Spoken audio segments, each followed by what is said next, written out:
काजरा तोहर घसल बुझाई छौ फोट के लाली मुरा झाल बुझाई छौ ओढ़नी कोना लटेल कहोगे सुन गे गोरकी छोरी सुन गे गोरकी छोरी कोन छौरा तोरा पटेल कहोगे सुन गे गोरकी छोरी कोन छौरा तोरा पटेल कहोगे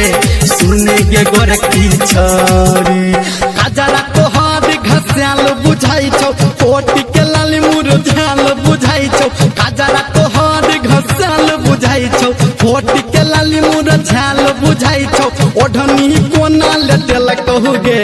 सुन गे गोरकी छोरी सुन गे गोरकी छोरी कोन छौरा तोरा पटेल कहोगे सुन गे गोरकी छोरी कोन छौरा तोरा पटेल कहोगे सुन गे गोरकी छोरी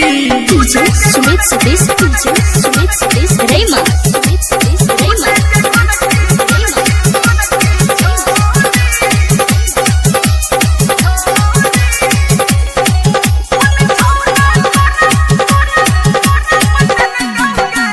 बनल ठानल तोहर रहो रूप पे खूबे निखार गे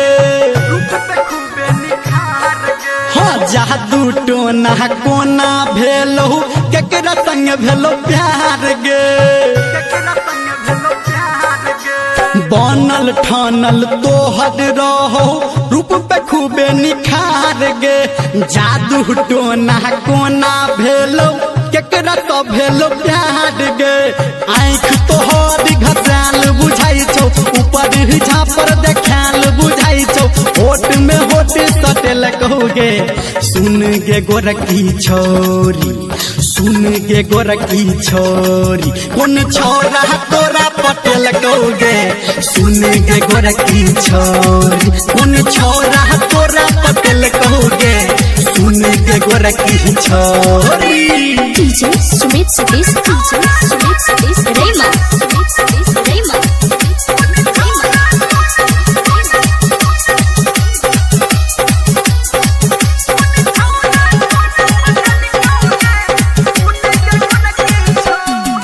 हाँ आगा पीछा तो हद के लो हमरा सब दिन डटल गे हमारा हाथ छोड़ के सब छोरा में छोड़ी तू बटल गे आगा पीछा तो हद के लो सब दिन हमारा डटल गे हमारा छोड़ के सब छोरा में छोड़ी तू तह बटल गे धर्मेंद्र निरमलिया कहो संजय गौतम तोरा कहो तोरा के है लटेल कहोगे सुन गे गोरकी छोरी सुन गे गोरकी छोरी कोन छौरा तोरा पटेल कहोगे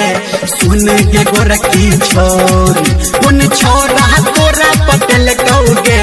सुन गे गोरकी छोरी।